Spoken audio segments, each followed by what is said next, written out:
am a student at Chapin High School in my senior year, and I have attended schools in the Chapin cluster since kindergarten. This is the first District 5 board meeting I have attended, though I did watch the public participation portion of the meeting that took place on January 8th. I was inspired to come and speak today by my English teachers. In my high school years, I have come to know most of the teachers in the department and found that they are a brilliant and kind group of people who truly do act in the interest of every student. I hold the utmost respect for them, and they have taught me so much in academics, extracurriculars, and lifelong ethics. I am incapable of fully understanding the stress and responsibility felt by teachers, parents, and the members of this board. I have no years of experience being an educator. I have no college degree. I am not a parent. I am barely even an adult. I am just a high school student. I am here to make a point about the dangerous consequences of book banning in public education, but I first want to share some of my background so that you may get an idea of why this is so important to me. I'm fortunate to have both my parents present and involved in my everyday life. They support me, care for me, and I live a comfortable life. I love both of my parents dearly, but tonight I would like to focus on my father and the concomitantly detrimental effect he has had on my life. He is a conservative, a Republican, and a Christian. For as long as I can remember, he has instilled his political and religious values in me. As a child who unquestioningly admired her father, I took him at his word, and his one-sided bigoted beliefs became ingrained in my identity.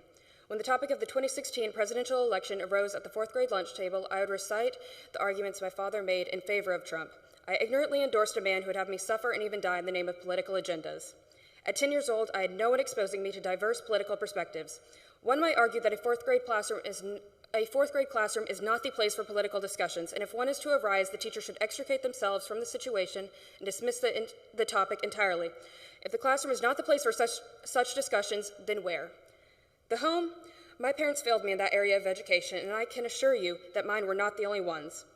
If fourth grade students are old enough to hold conversations about politics and current events themselves, then they are old enough to hear debates that represent both sides and incorporate a variety of viewpoints.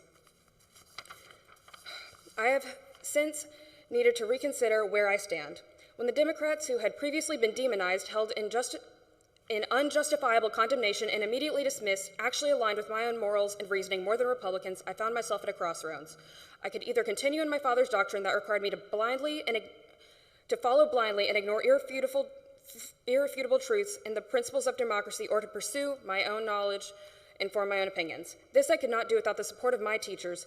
They have encouraged me to conduct my own research about the politicians from both parties who have the power to dictate my life. They did this without interjecting their own opinions or political affiliations. They have emboldened me to form my own opinions and supported me unconditionally. The English department has changed my life for the better. They are, in my humble opinion, the most qualified people in this room to determine which books are useful and appropriate for classrooms.